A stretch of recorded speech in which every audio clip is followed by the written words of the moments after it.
Welcome back to our North End Walk. This week we're asking the question, just how well did Preston North End do in the transfer window now that it's closed? Also, we're going to look back, of course, on that Oxford result as well. We've got Ash, Etienne and Harvey back with us. Thank you for joining us. We'll roll the titles, and if you can hit the subscribe button, we'll be ever so grateful. Welcome to our North End Walk.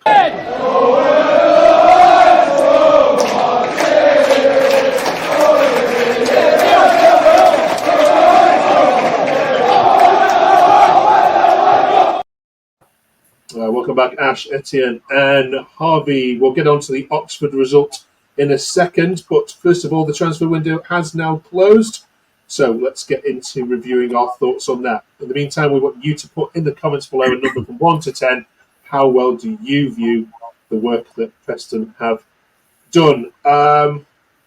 Ash, I wasn't going to mention your tweet you put out at the very start of that Oxford game that it could have been 3 or 4. We'll get into that in a second. But generally, in a word, how happy, discontent are you with what you've now got to cope with till January? I'm not massively enthused, but it could be worse. Okay. Etienne, we're going to look at the finances in a second, but were you hoping for a little bit more action than happened? Yeah. Our video last week?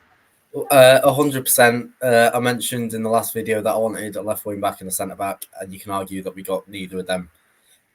We ended up getting Josh Bowler in, which, okay, good player on his day, ex Blackpool, so it's going to be a hard one to judge, but at the end of the day, we didn't get 2 positions that we desperately needed, and those positions just keep looking weaker by the day. So I'm kind of disappointed with the business that we've done. Harvey, for you, why didn't they spend more money than they have? They have got it. Preston are a very well-run club. What's going on? I don't really know whether it might be. I think a lot of people are just looking at the fact that obviously Heckingbottom's not been in there forever, but I think even still now, I think I'd be running around the free agent market telling us to get people in them positions because, like Etienne said, can see it game by game. The problem just gets bigger and bigger, and I don't think we'll do very well until that problem's fixed. All right, let's have a look at the spendings then, shall we? Here's all the full 24 teams. There's only Plymouth, Oxford and Portsmouth, so 2 of the promoted teams, that have spent less than Preston. €2.83 million. 8 players in, 11 players out, and no money coming in. When you look at the balances, you are the 8th worst team in terms of the overall cost, the net spend, if you like, for this summer window. So financially, okay, not much has been spent. But Ash, do you worry about what's going on from the other side of it? Why are we not getting players for the academy that you're selling for big money? Why are we not making money on players that you bought in for cheap? What's going on that side? The club's run by Peter Ridsdale, so I guess we can't expect much. Yeah, it's surprising. I saw that he claimed that Ockles, who's an out-and-out winger and is, from what I know, right-footed, or so I believe, he's claimed that he's a left wing back as well.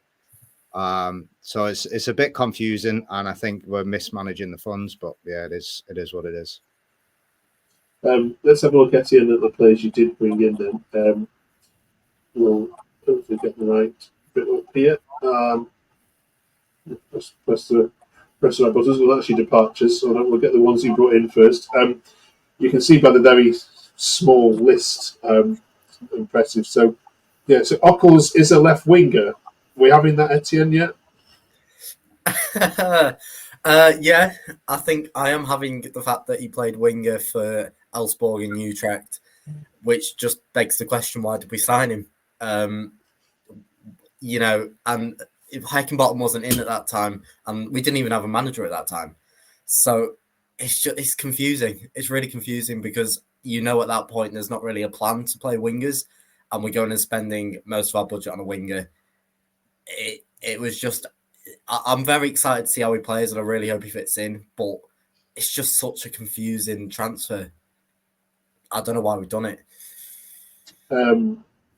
Harvey Thordarson, we've spoken about for many weeks now as being an impressive, or having an impressive start. So you can understand the money spent there. But the loans then, Greenwood from Leeds, Kesler Hayden from Aston Villa, and of course Bowler at Forest. Do you think that's good business in terms of your use of the loan system? I think you can look at probably Greenwood and Bowler. I'm not too confident on Cader, but I know that Greenwood and Bowler both have, I think it's buy clauses. Like I say, I'm not too sure on Hayden. But funnily enough, I think Hayden, out of them three at the minute, looks like the best. So if there's not a buy clause in that one, I'd be a bit concerned. But I don't know. I think it just shows like a bit of lackluster from the club. I think whether it's we're not wanting to push to get, like big permanent deals done, or I don't know what it is. But I think the main problem is, like Ash said, Peter Ridsdale. I think the guy cares more about just keeping the club afloat and doing nothing with it than getting yourself in debt and pushing to be in a better position than where you are. You can understand that though, can't you? Ash, being devil's advocate, you can understand the guy not wanting to turn you into, the next Sunderland or the next Portsmouth, and having you been dragged down to League Two where attendances drop, and you're never thought of again as a potential threat to the Premier League. I mean, I kind of want to live the dream at this point. That's the famous thing, isn't it? Yeah, I kind of want a bit of that. It feels a bit like doing the bare minimum again. And the Ockel signing, he might turn out to be great, but it just seems to be such an odd permanent transfer when we could have gone and spent that money on a central defender or a left wing back. It's just baffling. Loans I'm pretty happy with. Not sure whether Greenwood is championship standard. Hopefully he'll prove me wrong. Tim, before we ask you for all your grades on this, we need to look at the outgoings as well. Many Sunderland fans are putting their success down so far this season to one Mr. Alan Brown, who's dominating the midfield. I'm not certain that would he have stayed if Lowe had gone before his transfer to Sunderland was put into ink. It's a really hard one to call because the way it was played when he left is that he wanted a new challenge, and at the end of the day, it is a really linear move. I wouldn't say Sunderland were really in any better position than us coming into the summer anyway. They looked very weak. They've lost some of their big players, but now they're on top of the world at the moment, and you start to wonder, well, maybe he's been sold the dream. He really wanted that new challenge, but as a Preston fan, especially with the way everything was going under Lowe in the dressing room, you can't help but feel that contributed. And maybe if Lowe wasn't in that position, we may have had a better chance of keeping him on. And it just hurts because, can you imagine how brilliant our midfield would be with Brown in there? And we've just gone and helped strengthen another championship team. Yeah, and he bled white and blue, didn't he? He's Mr. Preston. And then any other names on there for any of you? Harvey, have a go first. That you would have liked the club to have done more to keep? You think offer them better deals before they walked out on free transfers, or given away on loans? Or are you Harvey? You glad to see the back of all of those other names on there? No, obviously there's two that stick out like sore thumbs, and it's obviously Alan Brown and Liam Miller. I think they were just like they are just very, very, very good players, and I think they will do well in the teams that they're at. I think a lot of Preston fans were definitely gutted at Liam Miller going, considering he weren't playing in his actual position either. I think I'd have liked to see him be more forward in that Preston team and see how he could have done. But yeah, I think Alan Brown definitely hurt like a lot of us. Like you said, it was Mr. Preston, been there, I think, nearly his whole career. And yeah, I think it was definitely the one that stung the most to see him go. Well, I mean, I can't remember exactly how much Hull have got Liam Miller for, but it could have been that much that Preston couldn't afford him, Ash. Or am I wrong with them? I'm not sure. I read 1.5 somewhere, but then I read 3.5 elsewhere. But I think it was 1.5, which, if it was, is mental when we signed another winger for the same price that we don't know much about.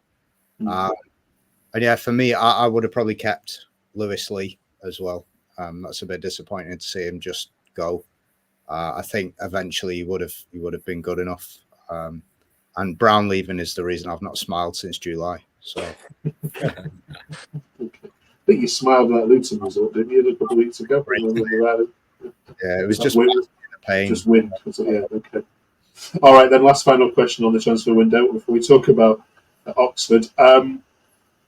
Rate it from 1 to 10 for me. Again, if you haven't done so in the comments as well with your justifications. The lowest we've had so far from any fan has been a 4. That came from Swansea. The highest came from Oxford, which did give theirs a 10. Etienne, where do you sit on this? I'm going to go like a 6.5. There's a bit of me that I'm a massive fan of the Kane Kesler-Hayden signing. I've sung his praises for about 2 years now. Really happy we've ended up getting him. I hope Josh Bowler recaptures his form. I hope Sam Greenwood proves us wrong. The Ockle signing is so confusing, but with recent transfers that we've made, hopefully he turns into a bit of a Madge Frockyar and begins to prove us wrong. It's just that price is too high for a player that's not going to fit into the system we've been playing. And a big fan of the Darson. I just wish he'd work a bit harder on the pitch from what I've seen. But other than that, yeah, I mean, it's encouraging. A left wing back and a centre back, though, would have pushed that up to an 8 or a 9. Harvey? I think after Luton, I'd have probably said an 8. But now, I think after the Oxford game, I'll say a 6. I think, obviously, you've got 2 big holes that probably boost that score a lot in defence. I think if you target them problems, you're looking a lot more like a balanced squad. Ockles is literally 50-50. He's either brilliant or he's nothing. Like I say, I really like Thedorsen. However, I think off the ball, he is starting to look a little bit lazy for me, personally. Greenwood, so far, I don't think I've seen him do anything except boot people and take free kicks. So that doesn't fill me with joy. So yeah, overall it's a 6. But I really like Kesler-Hayden as well.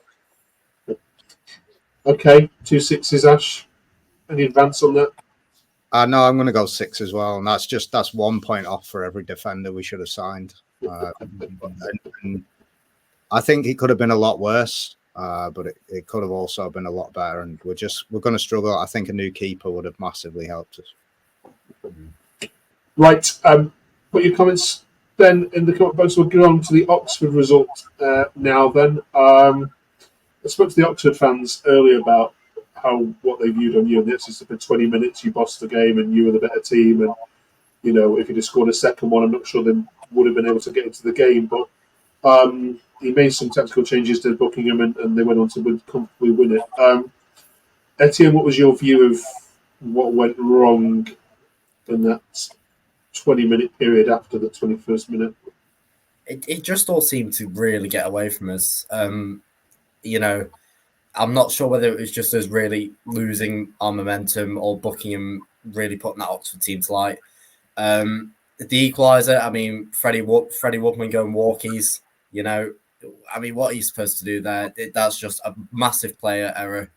The second goal was an absolute, thunderbolt from Goodrum. I mean, fair enough. And then, just to concede the red card as well, another player error. It's just, I think the wind may have been taken out of our sails, but Oxford aren't a team that you can take lightly. They're looking really good going forward. Mark Harris is in a very good display. And when you don't capitalise on those 20-minute periods, you're going to be punished. And I think that's exactly what happened. And the players just became a bit complacent. And we missed out on a big opportunity and let ourselves down. Harvey, on this channel last week, we were reading out tweets that were praising Freddie Woodman, saying all is forgiven. Why the hell did he not come and punch that ball? It's not even that. I think even if he's I don't know what it is. It's genuinely a 2 choices. Either you commit yourself and you go and punch it, or you stay on that line and that ball goes nowhere near that goal. And he's decided to do neither of them, and he's just in no man's land. and it's honestly it's abysmal decision making. And like you say, after we're all singing his praises, you really don't get it. But yeah, odd mentality. Dare I ask you what you thought of the game, Ash? Do you know what? I actually I'm not that mad because I think Oxford are great. I think Buckingham, as I've said a couple of times, is one of the best managers in the division. Woodman, it's all been said by Harvey there. Like, what is he doing? I don't know. He's getting paid to play football, and I reckon I could get paid to play football if he is. And I'm 5'6", and I could do better than that. I think I'm a bit bigger, but yeah, it's just embarrassing that the way the goals went in. I'm not that mad about the overall performance, and it was just once you get a red card, you're chasing the game, aren't you? And they were well drilled, and they knew every player knew what they were doing. So good performance from Oxford. All right, very sensibly made. Let's have a look at some takes on social media, shall we? Then.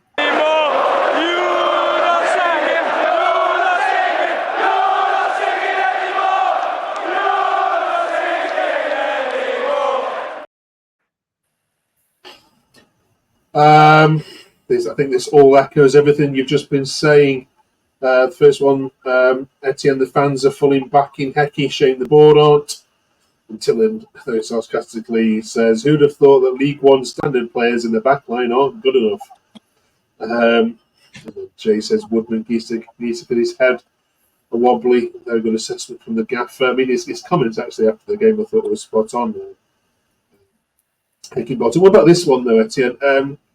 Hughes, Lindsay, Story are finished at this level. To continue with them is sheer folly, and Woodman is terrible, costing us goals and points.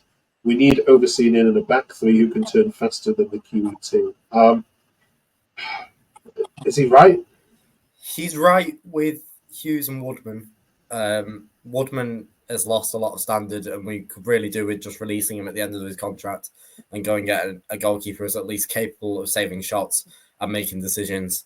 And we need a left centre back with pace, someone who's not Andrew Hughes. Hughes has been here since 2018, and honestly, he should have been out the team in about 2021. So, but I think Lindsay and Story are still capable Championship players. I think that's just reactive. I mean, we saw the comments after the Luton game about Lindsay being a rock. I still think he's got that within him, and I'm happy to see him, there for the rest of the season. Same with Story. But Hughes and Woodman, they need to go. Lindsay, though, I mean, another red card. I mean, we've been here before with him. Surely this part of his game needs to be cut out by now, Harvey, doesn't it? You know what? I know a lot of people do blame Lindsay, and I am a bit 50-50 on it. It is quite reckless in the sense that, he's putting himself in the way of the Oxford player on a yellow. However, I think, if you look at the overall gameplay, Hughes' back pass into him is horrific. And I think if, that causes Lindsay then to be in a position where he either has to make the foul or has to let the Oxford player go past him. So I think, it depends on which way you look at it. But obviously, I think the aggressive nature in Lindsay's game can definitely be altered, I hope. Okay. Let's leave Oxford behind then, and let's head up to Middlesbrough, shall we? Games don't get any easier, do they, Ash? And then I think Blackburn is coming up as well, which will be a tasty one. We'll get to discuss on here in a couple of weeks' time. Do you give yourself any hope at Middlesbrough? There's got to be some hope because they're as mad as it gets, aren't they? You never know what side's going to show up for them. So I think there is a chance that if we turn up and play well and they turn up and play poorly, but if both teams are at the best, I think they beat us. Yeah, 4-0 in 2023, Etienne. In 2022, it was 4-0. 2021 was the last time you won there. I don't want to be too down on Preston, but if you can't beat Oxford, how on earth can you go and expect to beat Middlesbrough? Exactly. And Carrick's a very good manager as well in his own right. I think the squad building that they've done there is really good, especially if, Latte Laff decides that he wants to come out and be the player that he can be and get started again. We might be in a lot of trouble. especially if we don't at least put in a decent effort, because then it will just end up 4-0 and maybe even 5-0 again. It's just hard to see us, especially with the defeat at Oxford, as picking up any momentum to go and get a result. Yeah, I've got to be honest. When I heard that was listening to the radio, Preston had got 1-0 ahead and Reece had scored. I heard Reece has scored and everything's going to be right again. And I realised it was just a tap in, and then you lost 3-1. I feel like I'm going on this journey with you, Harvey. Trust me that everything's going to be okay in the end here, and I'm not going to spend 40 weeks with 3 people talking about relegation every week. No, but you might have 40 weeks of just 3 bipolar people, because you never know what's going to happen, to be honest. I think the best way you can describe North End is that, if you win, everyone's laughing, and, everyone would start booking hotels to Wembley for 2025. But I think if you lose, it's hell on earth, and I think Twitter especially is probably your worst place to be honest. Absolutely. Definitely seeing that as a very toxic place with where Preston fans come into it. All right then, Ash, give us a Middlesbrough prediction. I don't like this because I don't think we've a chance. I think I'm going to play it safe and go 2-0 Borough and just hope that we find a way to score. But yeah, we'll stick with 2-0. All right. Listen, thank you all for joining us and reviewing us. Again, thank you all for watching. Really appreciate it. I know there's a couple of the choices you can watch on Preston, but you weren't going to get any more entertainment than these 3 every single week. Appreciate you watching. Drop us a like, drop us a subscribe. And you've been so good, I'll give you next week off and see you in 2 weeks' time, the other side of the Middlesbrough Bowl. Cheers, Ash. Cheers, Harvey. Cheers, Etienne. See you later. Nice one, Thank folks. you.